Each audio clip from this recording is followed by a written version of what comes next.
Welcome to the Always Better Than Yesterday podcast. I'm your host, Ryan Hartley.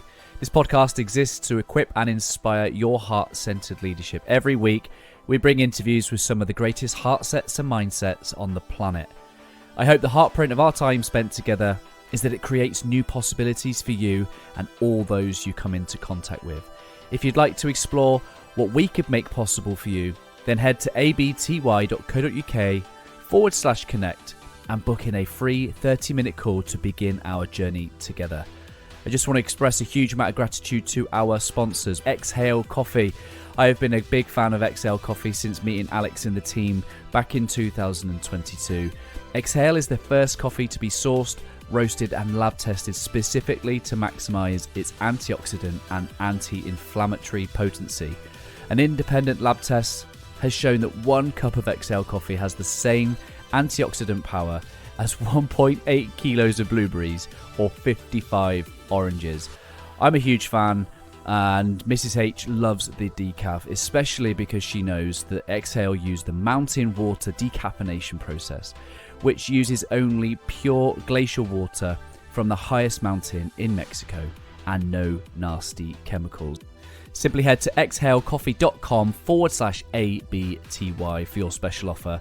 And lastly, before I introduce this week's guest, please do subscribe to the channel if you haven't already.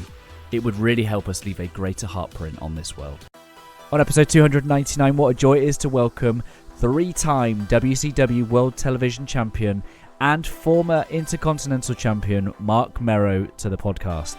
Marc retired from professional wrestling in 2006 after discovering his new purpose in life, motivational speaking.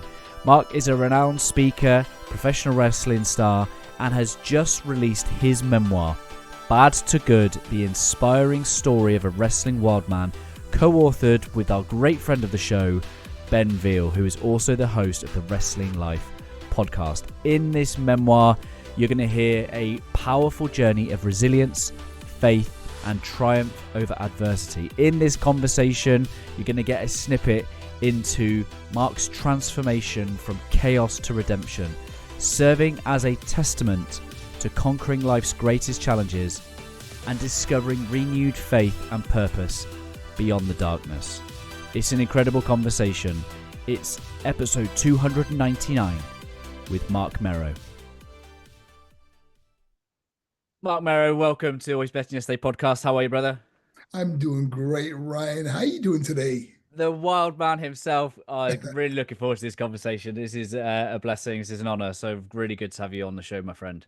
Well, thank you. I was looking forward to this. I know we both have a mutual friend in Ben Veal, who was my co-writer in my book, and he said, "This is the one you got to do, man. You got to do Ryan's podcast." So he couldn't have said more nice things about you.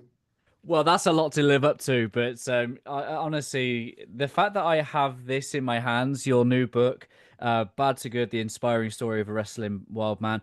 I remember when Ben first told me that idea, that he had this, and how incredible is it to be surrounded by people that have a belief. I know belief is so important and part of your story and your message. Having someone who believes in you, and Ben 100% had the belief that he wanted to bring this story to life. So as his friend, I'm super proud of him that this is brought to life. So I'm really looking forward to this conversation.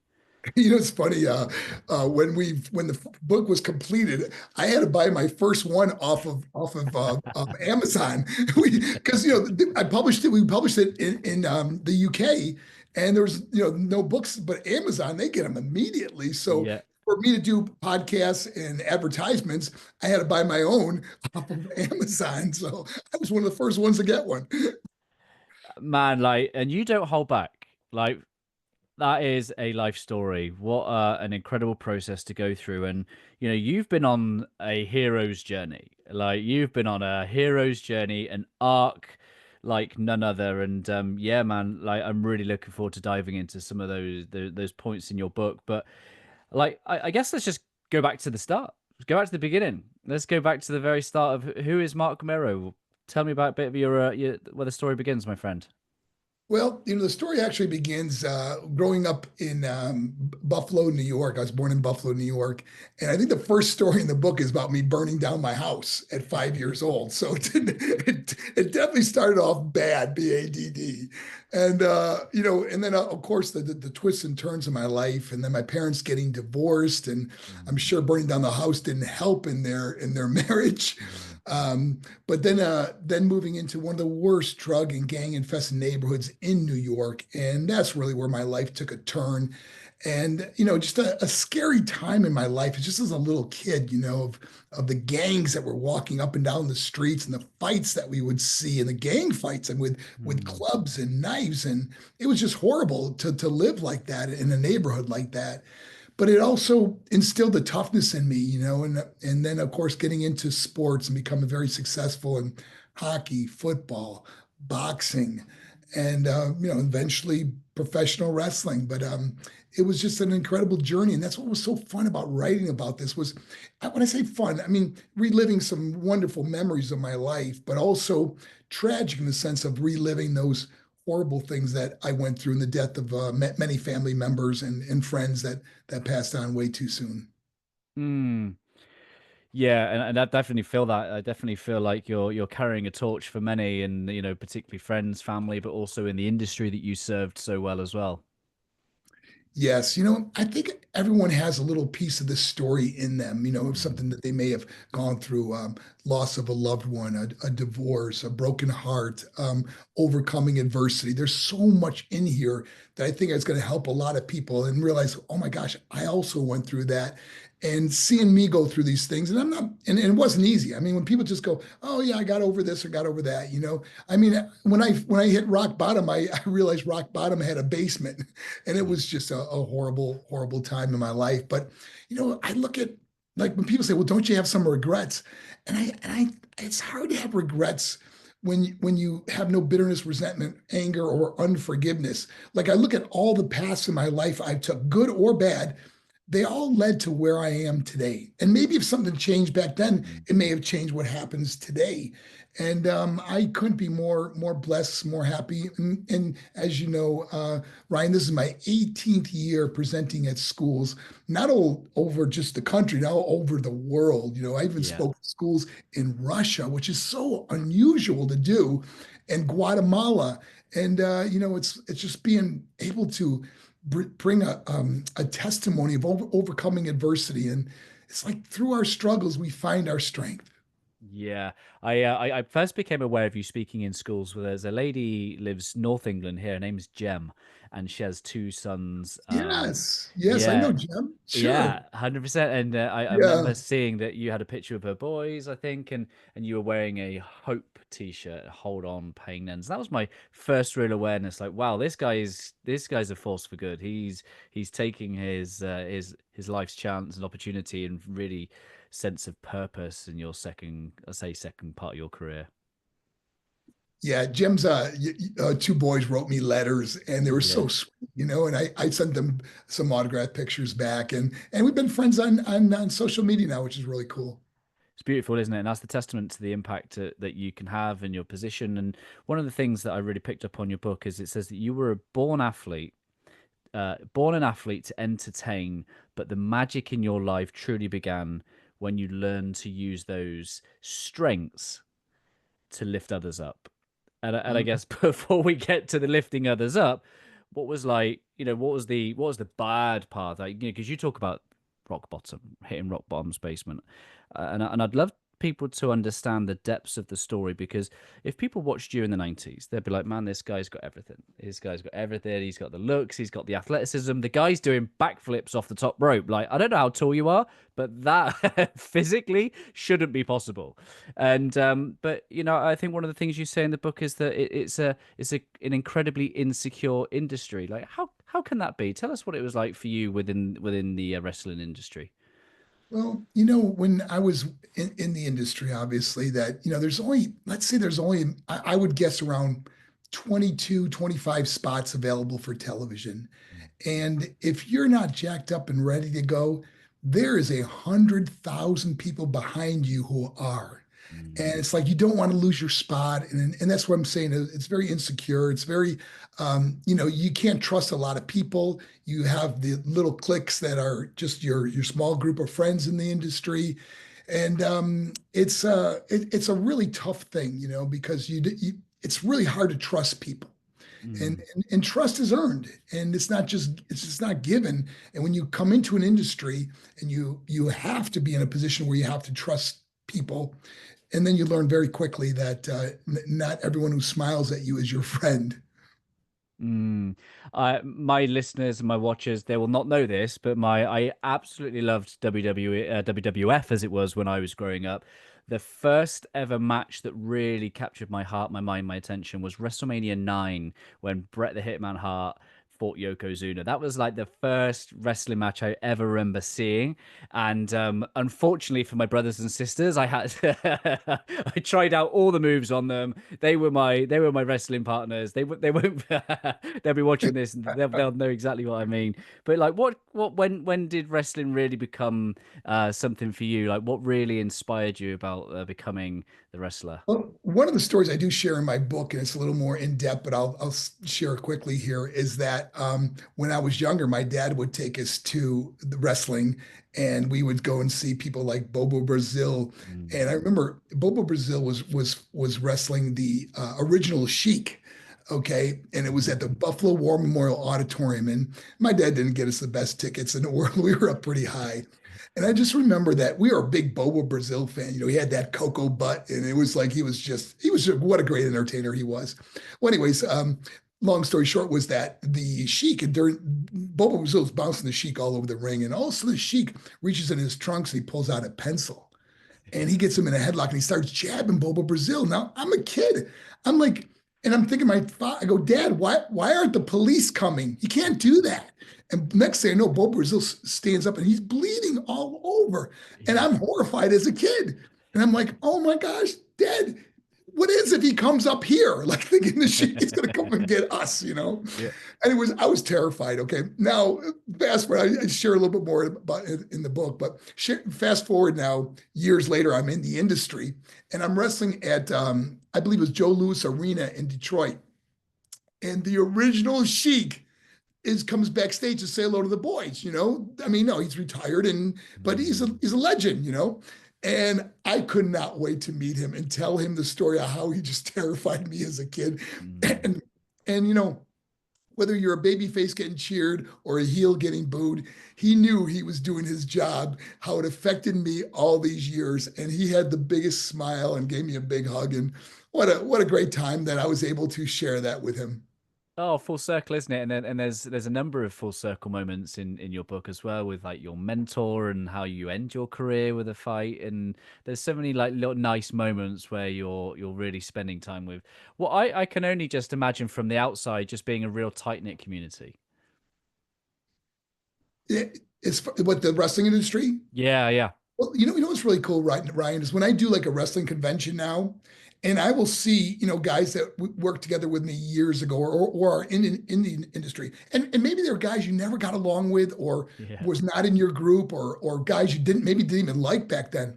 There is such a camaraderie of doing something that not many people have ever done in the world, that we did this together. And I tell you, every time I've seen somebody that maybe we didn't get along good back then, it's like nothing but big hugs, man. Just so cool to see that, because I don't ever want to live with unforgiveness or bitterness, man. It's the worst thing to do. And so whenever I see someone that maybe we weren't real close back then, I make it a point to go up and make sure I shake their hand or give them a big hug. Yeah, except nobody wants a sock in their mouth. No one wants socko.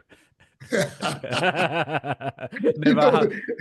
it's funny because Mick Foley is one of the greatest. Just I get such a big kick when I see Mick. We recently saw each other at the National Car Show in Syracuse, New York last year, and what a great time to see him, and thank goodness he didn't have Mr. Sacco. It's great entertainment. I could not be told otherwise. It was not entertainment. It was real. Like I don't know what my parents was talking about. It's 100% real. And one of the things that is now much more aware, people like yourself have spoken about the realities of the industry.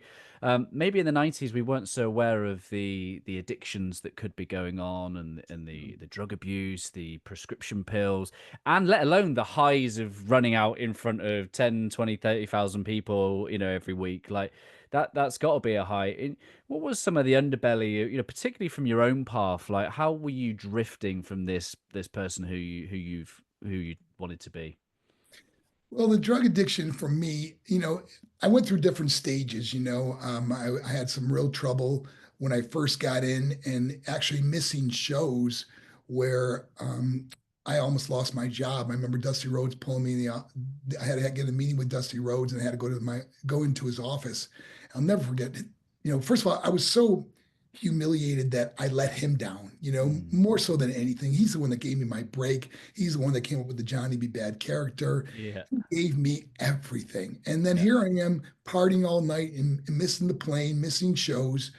And so I got summoned to his office. I remember walking in and feeling just horrible because I let him down. But then he says to me, he goes, "Kid, I made you and I can break you," meaning that you miss another show, you're done. And that really put me on a better track. And it wasn't that I stopped doing drugs, but it wasn't until later on that I really got a hold of my addiction. And then coming full circle again after leaving the industry, got right Mm, back into it and went through some really tough times to the point where the depression, the anxiety, the suicidal thoughts, everything that just comes into play when you're addicted and having these terrible things happen to you in life, the loss of loved ones, mm. divorce, all the things that would happen that just makes you just say, I don't even want to be here anymore. Yeah, there's such identification with the personas that you play, like with the status, maybe the image. Like you're very fit and strong, like image focused. I remember listening to or watching a documentary of Mark Calloway, and he just couldn't leave. He just couldn't.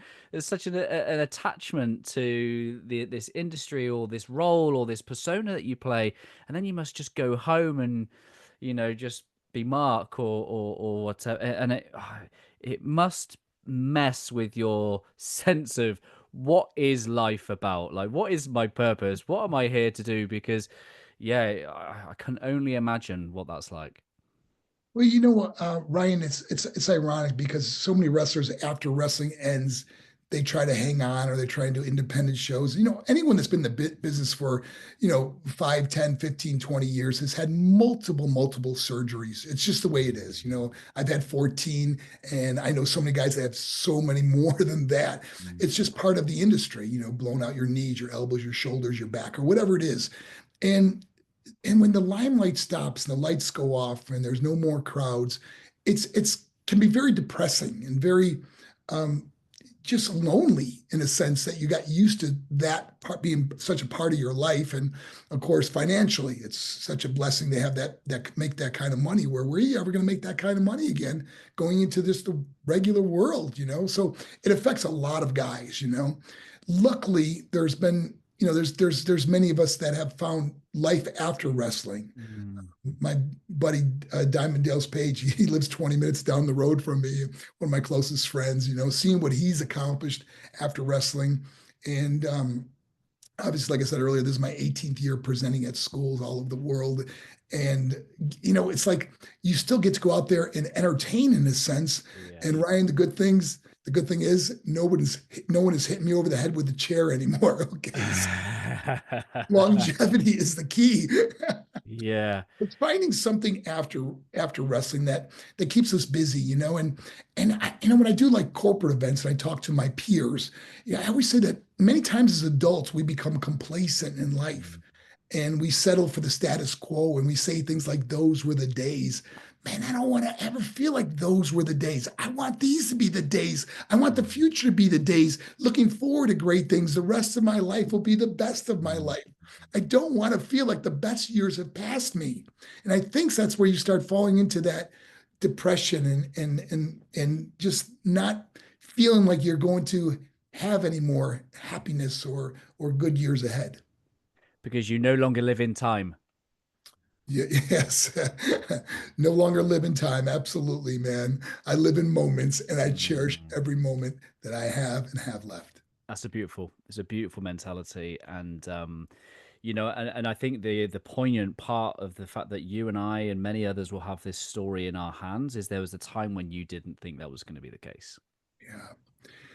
Yeah, it was a real rough time I went through in my life, and I guess that was one of the things. It's hard to talk about, when you share that to someone Mm. like Ben Veal, who's my writer now. Ben and I were doing Zoom calls because I was sharing my stories and he was putting it into words in the book. And it was, luckily Ben could relate to a lot of it as he's also been through some really tough Mhm. times. And it's nice to have a friend that can understand that and put it into the right words for other people to read it and say, man, I also went through something similar to this depression or feeling like I just didn't want to be here anymore. And I look at and I got to tell you the blessing that came out of all that, of going through so many hardships, is that every time I meet a student, an adult at a corporate presentation that's going through depression or divorce or brokenness or thoughts of not wanting to be here, man, I can look them in the eye and I know exactly how they feel. And they feel that from me. And that's why I've been able to help so many people because I understand what it's like to go through something. And if I never did, I probably would never be able to share so authentically on stage to people where, I mean, how many times it's amazing to have kids middle school or high school give you a standing ovation, or kids that just line up and want to meet you or give you a hug. I never even thought, I started this at 47 years old. I thought to myself at that time, man, I might be able to do this for about 3 years until I'm 50. No kid is going to listen to some guy Yeah. over 50 years old. Yeah. And this summer, I'll be turning 65, and I have never connected better than with students than I have at this point. Oh, come on. It's all for God's kingdom. Like what I there's a video on your YouTube called Mother's Love, Yeah. and it's been watched 17 million times. I sent it to my own mum, watched it, and she's like, "Oh wow," like tears. Like people I've shared it with is like, "Wow." Tears, and it's just so powerful, your testimony. It's just incredible to observe the love and the light with which you bring it to this world. Well, thank you. You know what's so amazing about the 17 million is just on my YouTube channel, but um, to go back a little bit, when before I lived in Atlanta, I lived in Florida, and when I came and did schools in the Atlanta area, I would stay over at my buddy Diamond Dallas Page's home, and he has a whole film crew doing his DDPY yoga, Hmm. Hmm. and so I was doing a school not far from his home, and he said to me, he goes, "Hey, do you mind if the guys come out and film this?" And I always get a signed release from schools for filming or pictures or stuff that we're able to use on social media. And if a kid can't be in a picture or something, obviously we know they know who that is and don't allow it. Hmm. But anyways, we had a signed photo release or video release, and Dale sent his film crew out to film at one of my schools. And a couple days later, he calls me up. He goes, "Hey, bro, listen, the guys put together this 5.5 minute video. And would you mind if we put it up on YouTube?" He goes, "You never know, it might go viral." So I said, "Sure."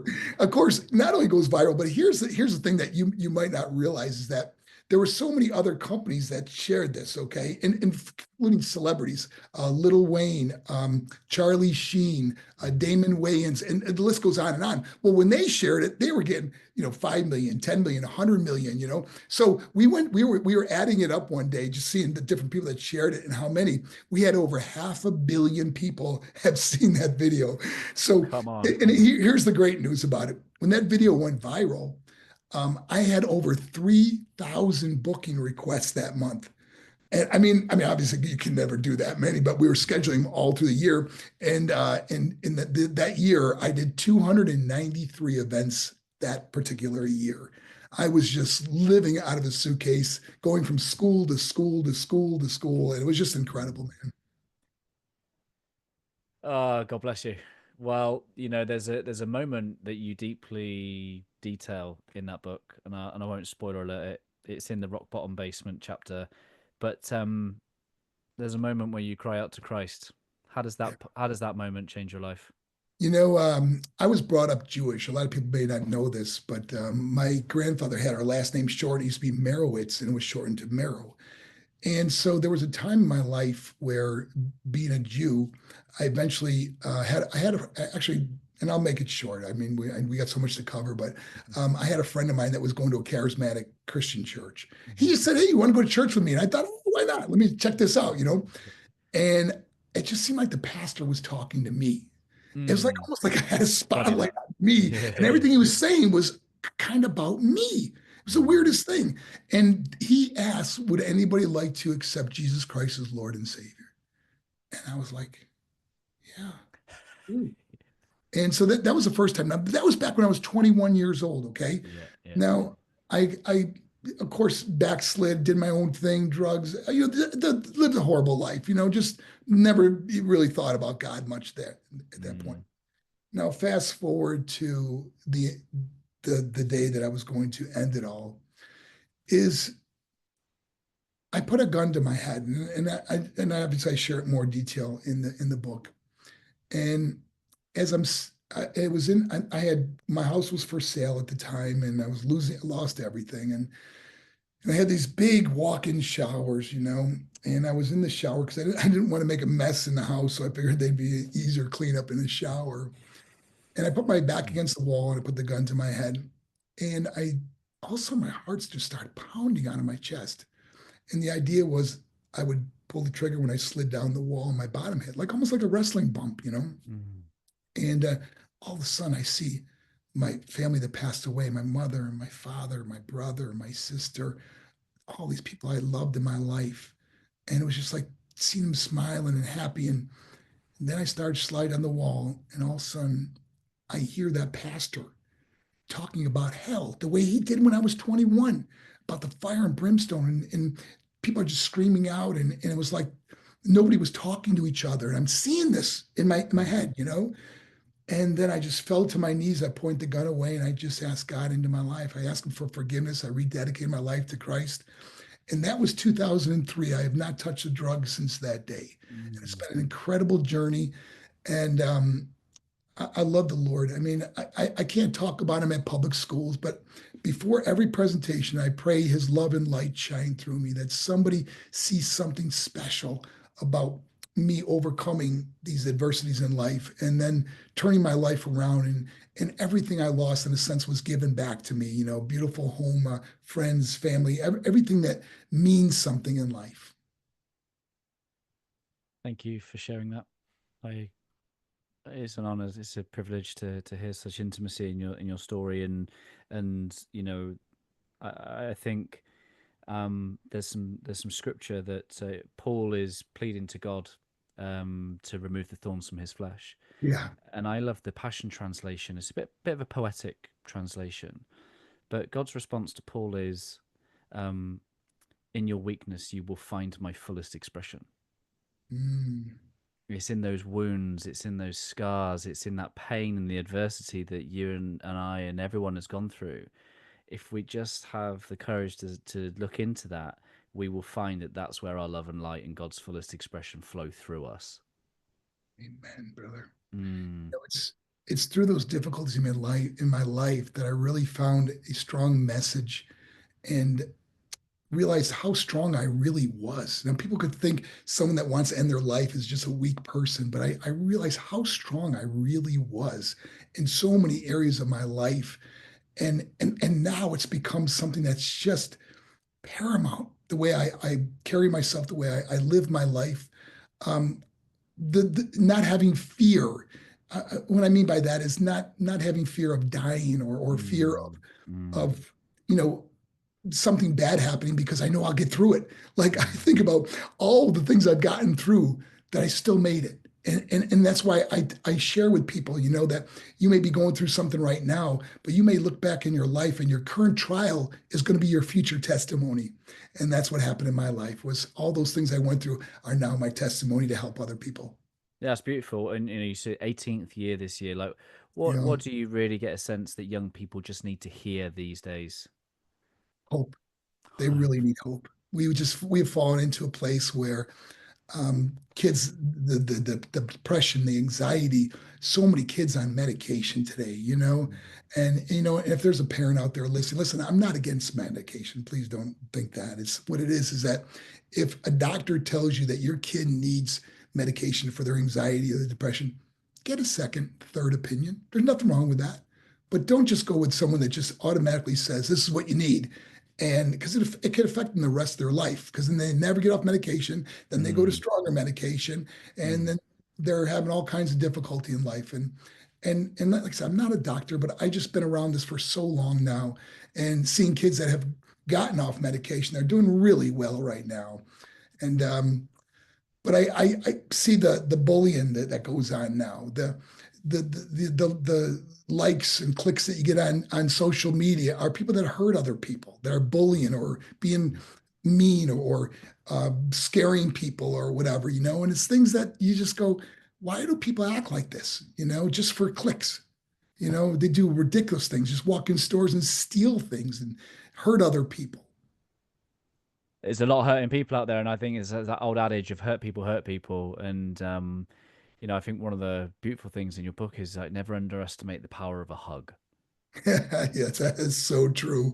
It's so funny because the kids at the schools will line up, and I can't tell you how many kids just want a hug. Yeah.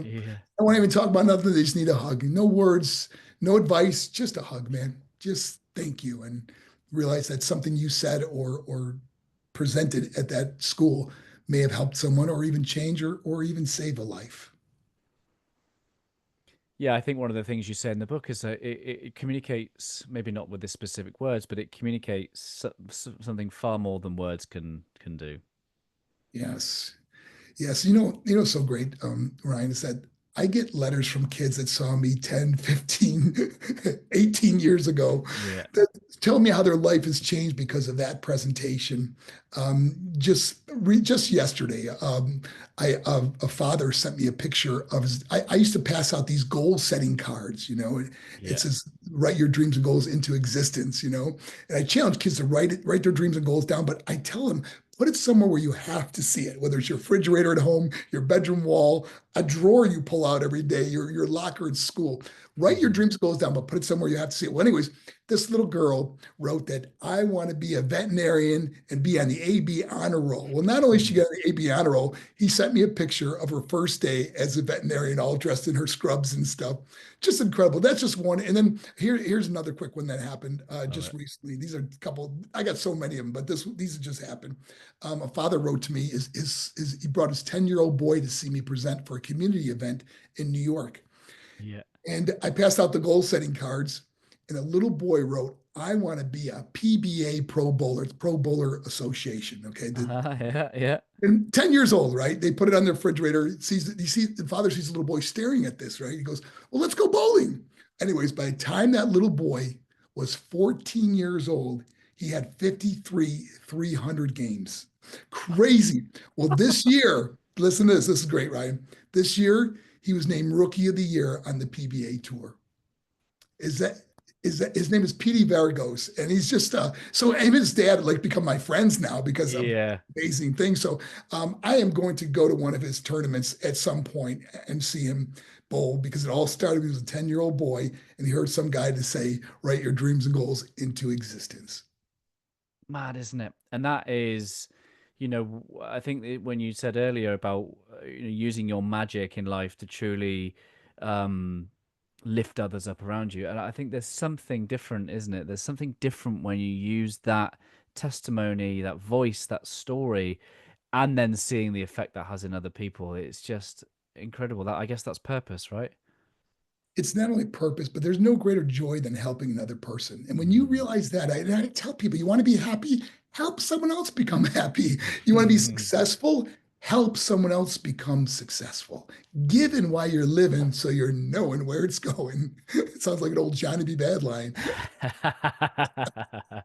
Yeah, what a character. What a character.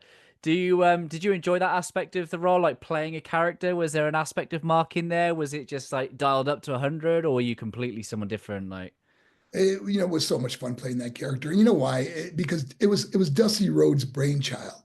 And some of the fondest memories I have in professional wrestling was coming to the arena early and working with Dusty Rhodes on how to become Johnny B. Bad. Because, Dusty was so flamboyant. I mean, that was just his natural way about him.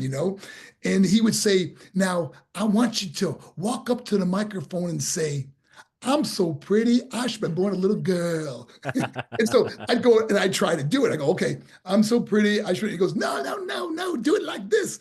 And then you say, I'm a bad man. So, of course, getting it down, Dusty and I would get laughing sometimes because he would do it so far over the top. And I would try to mimic him. And we get laughing so hard that we just hug each other. And those were some of the greatest memories. I love that man. He was he was a great human being. Yeah. Am I right in understanding that is it the who's the Rhodes currently within the WWE? Is that his son or is Cody. Cody's? It's what is still Cody. living legacy, still Yes, continuing. yeah. And Dustin, two sons, brothers, Cody and Dustin. Yeah. They're Oh both wow. still in the industry. Powerful, isn't it? It's and for those that are watching on YouTube, you've got some wonderful memorabilia behind. The is that the Intercontinental title over your shoulder? It is right on this side. There That you go. side, There yeah, you go. Yeah. yeah, that was That's my the, that's era. the other one. The other one is the World Television title. WCW. Yes. Yeah. What does that kind of mean to you when you look over your shoulder? They're belts, but they have symbology, they have meaning to you. Like what do they mean to you? Oh, that they thought you were worthy to win that. You were because when I won the Intercontinental title, I had to beat Owen Hart, I had to beat Stone Cold Steve Austin, I had to beat Ron Simmons. I mean, it was incredible that they thought enough of me at that time to take that belt and to win that tournament. In the world television title, wrestling the great Lord Steven Regal, man. I got to tell you, that guy, I learned so much from that guy on the road. He was just so talented. And I see how he has rubbed off on so many people. Like you watch many of the newcomers that come into the business, when they go to get in the ring, they'll wipe their feet. And that comes from Right, Steve right. Regal showing respect of the arena, of the mat. Just an amazing guy, amazing talent, and winning the first title off of him was such a wonderful moment in my life that I will never forget. Yeah. Well, it's a very physical thing, you're throwing. How tall are you? Well, back then I was 6 foot. I'm shrinking now Yeah. That's, after all these surgery, but no, I'm about 5'11" right now. that's wild. You were before your time with the athleticism and your showmanship, and I just think that I've got children. You wrestle around with them, and those bruises, they stick around for a little while. And how did you maintain such a physique and a body and injury free? Like how did you look after yourself? Well, first of all, it wasn't injury free. Like I said, I've had five elbow surgeries, five shoulder surgeries, Mm, total reconstruction of my knee.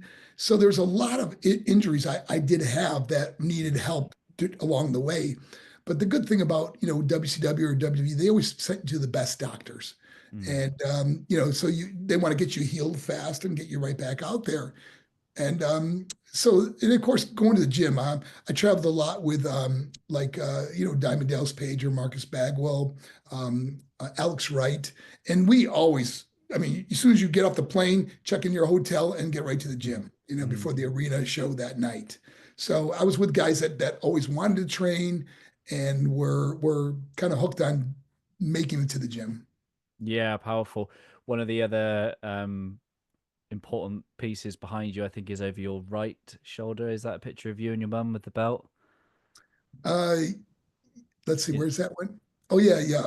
On this side, I'm, Oh, I'm that's like, back. yeah. So, yeah, there it is. Right. Yeah, yeah. That was the last picture my mom and I ever took. It was right before I left for Japan.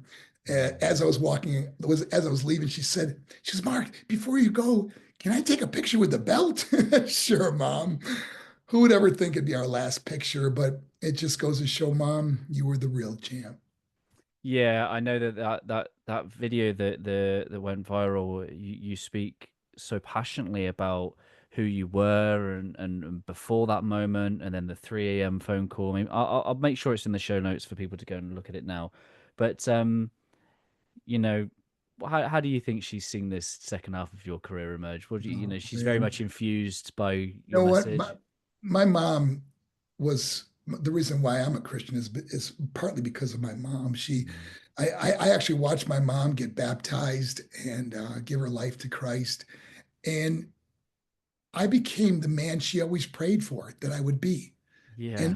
And maybe she didn't get to see it in her lifetime, but I know somehow, some way she knows, or, I know there's so many people that have seen my presentation and have probably passed on and gone to heaven and say to my mother, my gosh, you would not believe what your son is doing. So I know somehow she knows. And Yeah. I'm just thrilled that, because one of the things, I was so busy in my own life that all my mom ever wanted to do was talk to me. That's just give her a few minutes. Let's talk. Hi, how are you? What are you doing with your life? But I never had time. And now I look at her and I are going to have all eternity to catch up. It's going to be pretty exciting. Yeah, it's so powerful, isn't it? I think sometimes Yeah. some of these life experiences, we to know what we really love and truly care about. Unfortunately, the human nature is we have to experience its opposite before we really go, that's what life's about. Yeah. That's what's really important, and we've got to learn that lesson somewhere along the way. And yeah, you're definitely taking that pain and turning it into purpose for sure. Amen, brother. And I think that's such a valuable life lesson that I have now is that when I meet somebody and I look in their eyes and I just want them, I want to give them that time. And one of the things when we speak at a school, like when we do our contract, we always say it always says Mark would love to meet with the students after the presentation Hmm. because you never know what somebody may be going through or enduring in their own life, and just give them a few moments of your time that I never gave to my mom that I want to give to others. And the crazy thing with Christ is that you just never know what it is that you got to say or how you're going to be used. That vessel, that your willing vessel on that day, if you're an instrument of the divine and God will use you in your words and your actions, you have no idea, like in that audience, what specific thing you might say, no matter how innocuous it might be. And I think the great thing that you get is to then speak to those because you go, wow, like here is the ripple effect of all of what God's doing in all of our lives. You know what else is so amazing, Ryan, is that I can't tell you how many students, even though I can't even say God or Christ or anything or Yeah. Jesus at a school, I cannot tell you how many students say to me after that wait in line, they go, are you a Christian? Like they just see it, know it in a way that, I guess there wouldn't be a lot of people that would talk or act the certain way that they don't see Christ love through them in somehow, some way. Yeah. So powerful, isn't it? What made you call your organization champion of choices? Well, we are defined by the choices we make in our Mm. life. And one of my paramount scriptures I really love is that 1 Corinthians 15:33 says, don't be misled. Bad company corrupts good character.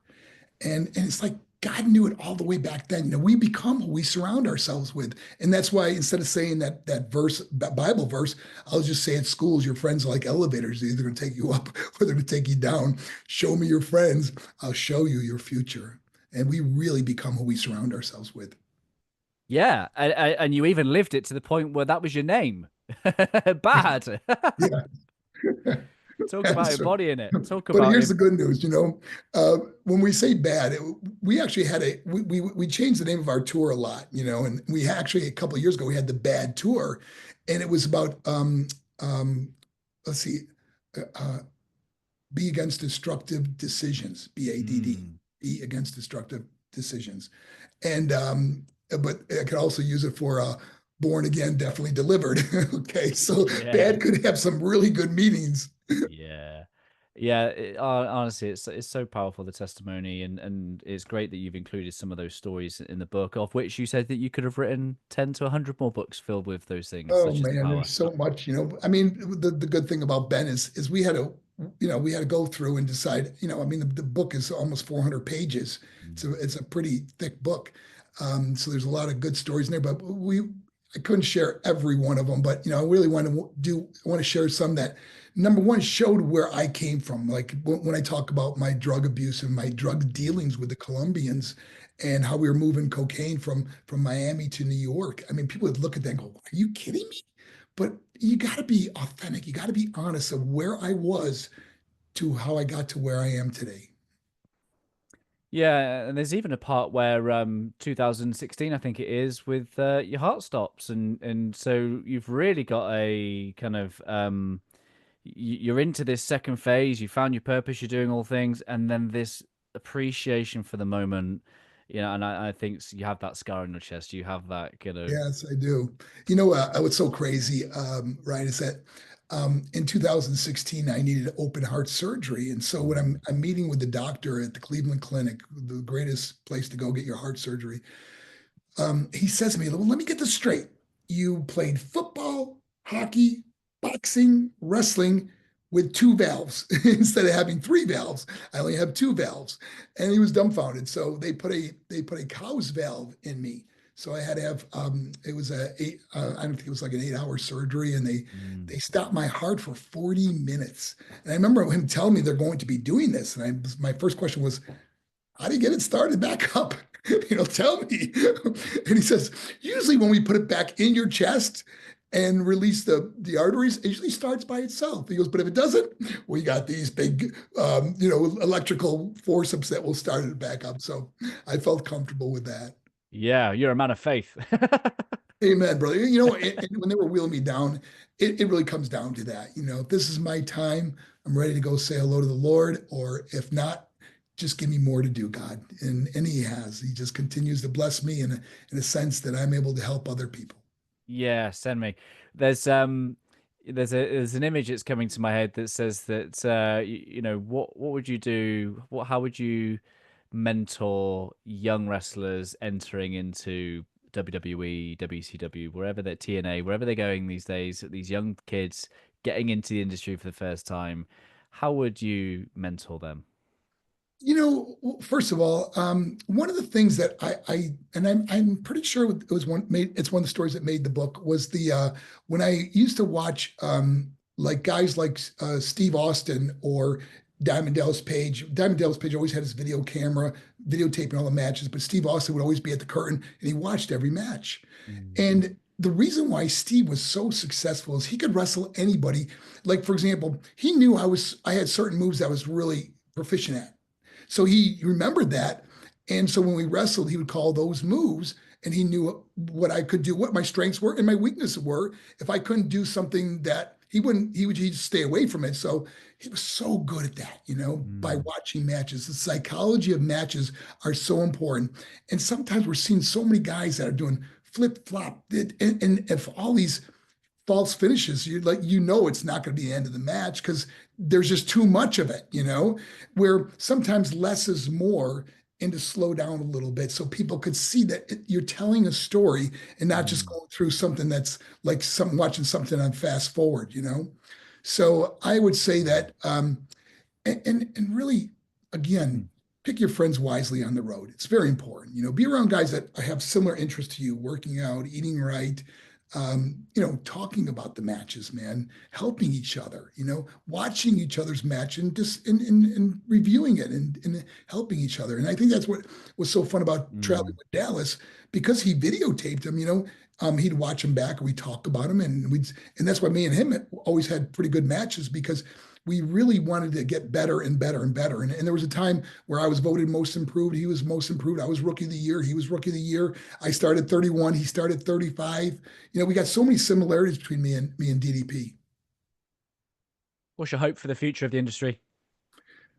When I really have enjoyed the parts now with the bloodline, and Yeah. there's so many cool stories going on right now that you really don't know what's going to happen, which is really cool. They can go so many different directions now, and I commend guys like the Triple H and The Rock that have really stepped up and making it entertaining. There's guys out there now, man, I wish I could have worked with back then, like Roman Reigns or Seth Rollins or KO or guys like that. I just know I could have really good matches with. And Wrestling Life Hall of Fame member inductee. Yes, I'm proud of that with Wrestling Life, and thank you for that. And hopefully one day maybe the WWE Hall of Fame. You never know, but you know what? It won't define my legacy. My legacy will never be about the wrestling. It will be the difference I was able to make in another person's life, and that's what I want my legacy to be. Yeah, amen to that. What's the plan for the rest of the year for yourself and Champion of Choices and getting this Well, message out? I'm coming over to the UK, Yeah, great. April 7th through 10th, I believe, or something around there. And I hope I get to see you while I'm over there. That'd be Uh, amazing. yes. And gosh, I'm off to New York next week. Just traveling around the country. I'm doing an autograph session in North Carolina next week also. So still on the road, still living out of a suitcase, Yeah, still, yeah. but but What? enjoying it more now than I've ever enjoyed it before. Oh, I feel it. I feel it. I sense it from you. You're a joyful man. What's the early reaction been to the book like? What's great is that everyone so far that has written to me that has picked up the book. I mean, it's only been a couple weeks since it's been out. Just loves it. So I know Ben, my co-writer, and myself, we're just thrilled that the reviews have been so positive and people really seem to enjoy the book and hopefully it's going to keep doing well.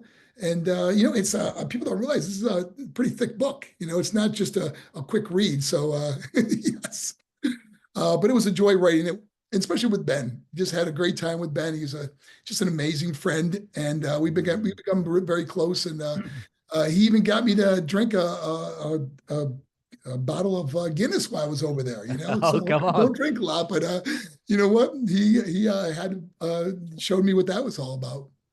Well, I don't think Ben would make a very good tag team partner. He's a good co-author, but I'm not sure he would be very useful in the squared circle. And no, I think I'd have to do most of the work on that one. Okay, Sorry, Ben, but it's true. Facts are facts. You stick to the but journalism. if we were going to lose the match, I will tag him in. Okay, you can take that part. Okay. 100%. Yeah. Come on, Ben. Oh, fantastic. You just touched on the word legacy a minute ago. I have a word here at Always Better Than Yesterday. It's called Heartprint. And the word really symbolizes the ripple effect, the legacy, the hope, and the possibility that we create in other people's lives. Mark, I'd just really like you to go there. I'd just love for you to take a moment and, you know, there'll be a time, as you say in the book, where your shoulders are pinned to the mat for that eternal 3 count. What do you hope your heartprint will be? I really hope that people would see the love and light of Christ that shined through me while I was here, and that I made a difference. And I just hope that people can find that relationship with Christ that I found. I can't even explain how much it has changed my life and give me hope and purpose. Living without purpose is living a really sad life. But having purpose and having a reason to get up every morning is so important. And it's because of what Christ did for me on the cross that I'm able to go out there and continue to make a difference and love what I do and stay strong in my faith and help other people come to know what I know. And I never beat people over the head with the Bible and say Mhm. you're going to go to hell if you don't do this or you do that. I just hope that they see something special in me that they also want. And it's so easy to get, man. It's just look up, man, and just say, Lord, come into my life. Make Be my Lord and Savior. Be give me what I need in this world to continue to succeed and to help other people. That was the gift that Christ did. He just wanted to heal, help, and bring people to know the truth. Amen to that. Thank you so much for being you. Thank you for opening your heart to us for this episode, for this book. Where can people connect with you, Mark? You know what? On social media, we have a good YouTube channel. It's youtube.com, the Marc Mero. And of course, if you just type my name in, Marc Mero, in any of the social media platforms, you will find me. And if you direct message me, I will do my absolute best to get back to you. That's one thing I enjoy doing. I spend a couple hours a day answering mail or reaching out to people that have reached out to me. And so please do. Yeah, beautiful. Is the mustache ever going to make a comeback? You know what? If I'm playing Santa Claus, yes. Okay. Yeah, beautiful. Mark, it's been an honor to share space and time with you. Good luck with the rest of the tour and the book. And yeah, I hope to share physical space and time with you and get one of those hugs. But for now, be honored if you'd leave us a final thought from your good self. Yes. We all go through storms in life. Every one of us. Life is not easy, and some storms you can just walk through, and some storms you got to run through. But we are all going to face storms that we got to hang on with everything we got. Don't give up. Don't give in. Just hang on. You're going to get through it, because after every storm, the sun will eventually shine, and it's going to be brighter than you could ever imagine. Don't give up. Appreciate you, brother. You. Hey, my friends, thank you for making it to the end. I hope that our time spent together today has left you a little bit better than before you push play. I'd really appreciate if you just took a moment to leave a review to allow me to meet more people where they are and hopefully leave them a little bit better too. If you're curious to know how I, through Always Better Than Yesterday, can serve you, your team, your organisation, then head to alwaysbetterthanyesterday.com to connect. And while you're there, let me know 1 or 2 things that you're going to do as a result of listening to this conversation. I absolutely love hearing your thoughts, your reflections, and the things that this spark in your own heart and mind. If you want more insights from my heart and mind, I do send out short episodes on a Monday, Tuesday, Thursday and Friday, and again, I hope that they serve you well. I appreciate you listening. I'm Ryan Hartley, host of the Always Better Than Yesterday podcast, a podcast for heart-centered leaders just like you. Keep leading, my friends. Always love.